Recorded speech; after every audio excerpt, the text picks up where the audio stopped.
Good morning students, कैसे हैं आप लोग? ठीक है, अच्छे। चलिए बात करते हैं आज के लिए। आज की बात हम क्या करेंगे? आज हम बात करेंगे कल जो हमने मेथड पढ़ा था वैल्यू एडेड मेथड, उसी पे सम प्रॉब्लम्स डिस्कस करेंगे। यह नेशनल इनकम अकाउंटिंग का तीसरा मेथड है, तीसरा और अंतिम। इसके बाद आपको कोई मेथड नहीं पढ़ना है। इसके बाद सिर्फ आपको पढ़ना क्या है? Real national income and nominal national income and GDP and welfare. ये दो टॉपिक है जो आपका बचा हुआ है। तो मैं पहले बताऊंगा, मैं कोशिश करूंगा कि आपको इनसे पहले का सारे टॉपिक्स पहले कवर करवा दो। तो रही बात प्रॉब्लम्स की, उस प्रॉब्लम्स पे हम डिस्कस करेंगे। कुछ प्रॉब्लम्स हम बनाएंगे, कुछ प्रॉब्लम्स आपको बनाने हैं। चलिए हम बात करते हैं उन सारे प्रॉब्लम्स की। हाँ, लेकिन इससे पहले एक चीज और ध्यान रखें कि प्रॉब्लम्स तभी आपसे बनेगा जब आपका मेथड कंप्लीट होगा, मेथड के बारे में आपने खूब एनालाइज किया होगा। तो जिन लोगों ने भी अगर मेथड को ठीक से नहीं पढ़ा है, वो जाकर पहले मेथड्स को कंप्लीट करें, उसके हर एक की पॉइंट्स को समझें और तब जाकर आज इस प्रॉब्लम्स को सॉल्व करें। अगर आज प्रॉब्लम सॉल्व भी हो जाता है, अगर मेथड समझ में नहीं होता है, तो फिर क्या होगा कि आपको कुछ दिनों तक याद रहेगा, फिर आप उसके बाद भूल जाओगे। तो वैसी पढ़ाई नहीं करनी है। पढ़ाई ऐसी करो कि जन जन तक याद रहे। वो आज पढ़ो तो हमेशा के लिए वो आपके माइंड में आ जाए। पढ़ो ऐसे कि आप दूसरों को पढ़ा सको, बता सको। ऐसा नहीं कि खुद भी नहीं अपने आप को समझा सको। तो मैं जो कह रहा हूं वैसे आप करें, डेफिनेटली ऐसा होगा जरूर। आप अगर मेहनत करोगे तो आपकी सफलता जरूर रंग लाएगी। चलिए हम लोग शुरू करते हैं वैल्यू एडेड मेथड पे बेस्ड सम प्रॉब्लम्स की। ओके, चलिए यहाँ पर कुछ आइटम्स आपको दिए गए हैं। ऐसे ही छोटे छोटे प्रॉब्लम्स आपको दिए जाएंगे। ज्यादातर ऐसा ये रहता है कि ऐसे सवाल एग्जामिनेशंस में नहीं पूछे जाते हैं या वैल्यू एडेड मेथड पे नहीं आते हैं। लेकिन ऐसा नहीं कि आप इसको हल्के में ले लें। ठीक है, सर बोले ऐसा नहीं आता है तो आप इसको लेंगे ही नहीं। पढ़ना सबको है, आप बस इस पे थोड़ा सा मतलब कंट्रोल कम करें, बाकी चीजों पे कंट्रोल ज्यादा करें। चलिए देखते हैं इसमें क्या है। कहता है कि इसमें आपको वैल्यू एडेड निकालना है by both forms, form A and form B. ये आइटम दिया गया है। फॉर्म ए की कुछ ट्रांजेक्शन्स दी गई है, फॉर्म बी की कुछ ट्रांजेक्शन्स दी गई है। ठीक है, तो चलिए पहले हम इसमें देखते हैं। सबसे पहले हम निकालते हैं value added by form A and form B. अब फॉर्म ए का वैल्यू एडेड निकालने के लिए कल मैंने बताया था कि सबसे पहले आपको क्या निकालना होगा? जिसका भी वैल्यू एडेड निकालना है, पहले ये निकालना होगा कि आखिर ओवरऑल उसका आउटपुट क्या हुआ, जो फाइनल प्रोडक्ट मेथड है। ठीक है, तो हम क्या किए कि उसके जो आउटपुट है उस आउटपुट का हम सम टोटल निकाल लेते हैं। जैसे वैल्यू ऑफ आउटपुट, जिसको हम लोग जीवीओ एमपी बोलते हैं। ठीक है, कि क्या होता है? Sale plus change in stock. Generally यही दो आइटम्स आपको लेना है, sales plus change in stock. चलिए देखते हैं फॉर्म ए का सेल। यहां ऊपर में ही लिखा हुआ है सेल्स बाय फॉर्म ए 100, हम यहां पर राइट डाउन कर लिए। चेंज इन स्टॉक, तो चेंज इन स्टॉक कैसे निकालना है? Closing stock minus opening stock. चलिए फॉर्म ए का क्लोजिंग स्टॉक चेक करते हैं। फॉर्म ए का क्लोजिंग स्टॉक 20, फॉर्म बी का फॉर्म ए का ओपनिंग स्टॉक 25। ठीक है, तो 20 माइनस 25 ये हो जाएगा -5। 90 में से -5 गया तो ये हो गया 95 शेयर। अब ये क्या हो गया? फॉर्म ए का जीवीओ। अब इसके द्वारा वैल्यू एडिशन कितना किया गया वो निकालने के लिए क्या करेंगे? तो इसका जो जीवीओ है यानी कि ग्रॉस वैल्यू ऑफ आउटपुट, उस आउटपुट में से उसकी परचेजेस, जिसको हम लोग इंटरमीडिएट एक्सपेंस कहते हैं, इंटरमीडिएट कंजप्शन कहते हैं, उसको हम सब्ट्रैक्ट कर लेंगे। तो जीवीओ 95 करोड़ और फॉर्म जो ए का जो भी परचेज है उसको हम सब्ट्रैक्ट कर लेंगे। तो यहाँ देखिए परचेज फ्रॉम बी यानी कि from form B by form A. A ने फॉर्म बी से खरीदा कितने का? 40 करोड़ का। तो यही इसका परचेज है, इसके अलावा कहीं कोई परचेज नहीं है। सिंपल इंटरमीडिएट एक्सपेंस का मतलब परचेज समझिएगा या सिंगल यूज वाले गुड्स समझिएगा। तो 95 माइनस 40 आपका आंसर आ गया 55। सिमिलर तरीके से फॉर्म बी के लिए भी होगा। क्या करेंगे? पहले फॉर्म बी का वैल्यू ऑफ आउटपुट निकालेंगे। वैल्यू ऑफ आउटपुट के लिए sale plus change in stock, ठीक है। सेल, अब फॉर्म बी का सेल देखिए यहां दिया हुआ है 200, और फॉर्म बी का चेंज इन स्टॉक के लिए closing stock of form B and opening stock of form B. तो चलिए, closing stock of form B यहाँ 35 दिया हुआ है, opening stock of form B 40, ठीक है, 5 दिया हुआ है। तो आप यहां से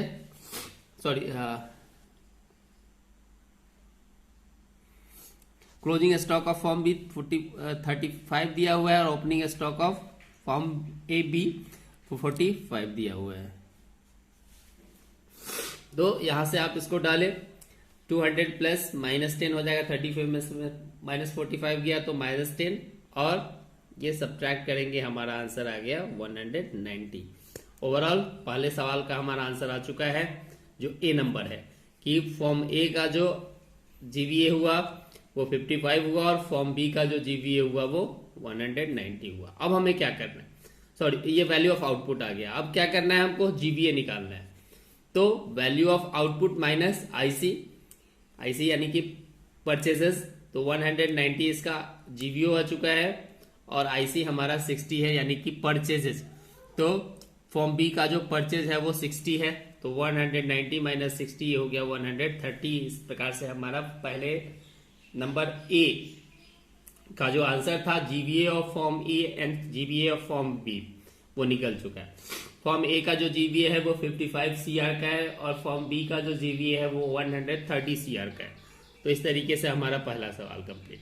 अब जो दूसरा कह रहा है कि आपको जीडीपी एट एफसी निकालना है, तो चलिए, याद होगा कि आपको पहले जीवीए को जीडीपी भी बोलते हैं, जीवीए को जीडीपी भी बोलते हैं, या ठीक है, दोनों सिमिलर होता है। हम क्या करें, क्योंकि हमको यहाँ पर पहले जीवीए पता है, तो फॉर्म ए का जीवीए फॉर्म बी के जीवीए दोनों को जोड़ देंगे तो ओवरऑल जीवीए या जीडीपी आ जाएगा। यानी कि यहाँ पर आप जीडीपी की जगह क्या लिख सकते हैं, जीवीए भी लिख सकते हैं दोनों फॉर्म का, या कह सकते हैं कि इकोनॉमी का।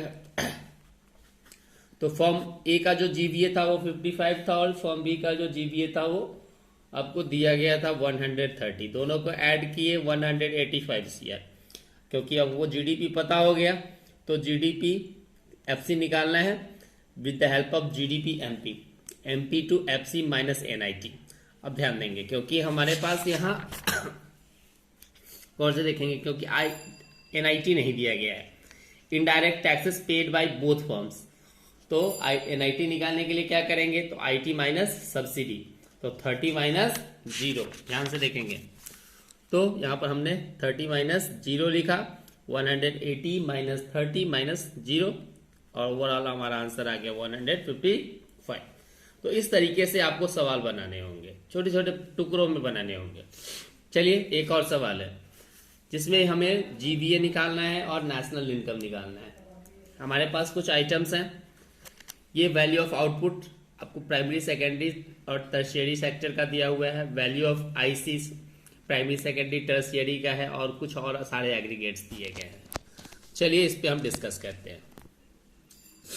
इसको बनाने से पहले सबसे पहले हम क्या करेंगे कि क्योंकि वैल्यू ऑफ आउटपुट आपको ऑलरेडी पता है, तो आप डायरेक्टली क्या निकालेंगे, जीवीए निकालेंगे। चलिए, यहां पर हम जीवीए निकालते हैं। तो जीवीए एट एमपी, तो क्या करेंगे, ऑल सेक्टर्स के वैल्यू ऑफ आउटपुट को ऐड कर लेंगे, क्योंकि हमको वैल्यू ऑफ आउटपुट यहां निकालना नहीं है। तो अलग अलग जो सेक्टर्स आपको दिए गए हैं, चाहे वो प्राइमरी हो, सेकेंडरी हो या फिर टर्शियरी हो, उन सारे सेक्टर्स के जीवीए को हम लोग ऐड कर लेंगे, जीवीओ को ऐड कर लेंगे, और उसमें से सारे सेक्टर्स के आईसीस को सब्ट्रैक्ट कर लेंगे। तो देखिए, value of output of all sectors आपको मैंने बताया था कि प्राइमरी सेक्टर का 800 है, सेकेंडरी का 200 है, टर्शियरी का 300 है, ठीक है, और आईसी आपको 400, 100 और 50 है। तो हमने क्या किया, यहां पर उसको राइट डाउन कर लिया अलग अलग। तो 800 plus 200 plus 300 minus 400 plus 100 plus 50, इसको हमने जोड़ा तो 8 2 10 और 3 13, यानी कि 1300, और ये हो गया 4 1 5 और 50 550। ओवरऑल आपको सब्ट्रैक्ट किया तो हमारा आ गया 750, यानी कि जीवीए ऑफ इकोनॉमी क्या हो गया हमारा 750 सीआर हो गया। अब हमको क्या निकालना है इसकी सहायता से, तो नेशनल इनकम निकालना है। कैसे निकालेंगे? तो अगेन वही नेशनल इनकम का जो एग्रीगेट होता है वो NNPFC होता है, ठीक है। Whenever we talk about the NNPFC we have to calculate NNPFC, income earned by normal residents of a country, ठीक है, याद रखेंगे। तो NNPFC GDP एट MP, ठीक है, gross to net minus depreciation, domestic to national plus NFIA and MP to FC that minus NIT, ठीक है। अब GDP MP हमारा निकल चुका है 750 CR। डेप्रिसिएशन ऑलरेडी यहां पर दिया हुआ है, देखेंगे गौर से। कंजप्शन ऑफ फिक्स कैपिटल 80 है, ठीक है। NIT भी आपको दिया गया है, क्योंकि IT है तो और सब्सिडी भी है यहाँ, तो 50 माइनस 20 निकल जाएगा। और factor income received by the residents from the rest of the world और पेड टू नॉन रेसिडेंट्स, तो इस तरीके से आप उसको निकाल सकते हैं। तो चलिए, डेप्रिसिएशन आपका 80 है, NFIA received from residents, received by residents and paid to non residents, तो 10/20 NIT आपका, क्योंकि IT 50 है, सब्सिडी 20 है। चलिए 750 यहां पर आ गया, ये -80 आ गया, 10 में से -20 गया तो -10, और ये -50 में से 20 गया तो यहां पर आ गया आपका 30। चलिए यहाँ 750 में से घटेगा कितना, तो 80 -10 और -30, तो 18, 10 और 30 कितना हो जाएगा 120, 120 सब्ट्रैक्ट करेंगे, हमारा आंसर आ जाएगा 630। अब चलिए एक और सवाल है। अब देखिए कहीं कहीं एग्रीगेट आपको NVA मिल जाएगा, ठीक है। जिस प्रकार से मैंने बताया कि GVA का मतलब GDP होता है, तो NVA का मतलब NDP होता है, ठीक है। नेट वैल्यू एडेड का मतलब NDP, ठीक है, याद रखेंगे।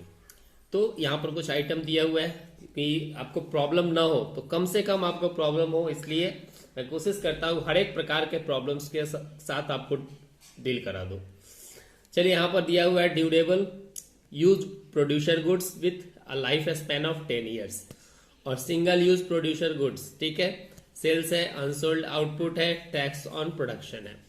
अब ध्यान रखेंगे, जब भी आपको ऐसे आइटम्स दिए गए हैं, ठीक है, जब भी ड्यूरेबल गुड्स का मतलब हुआ कैपिटल गुड्स, क्या, अगर आपको ड्यूरेबल गुड्स बता रहा है तो ड्यूरेबल गुड्स का मतलब कौन सा गुड्स, कैपिटल गुड्स, ठीक है।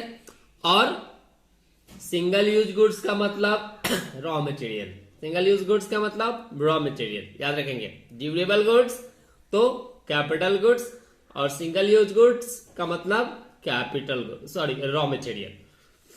तो जब भी कैपिटल गुड्स होगा with a life span of something some years, ठीक है, तो वहां उसकी सहायता से आपको डेप्रिसिएशन निकलेगा, उसकी सहायता से क्या निकलेगा, डेप्रिसिएशन।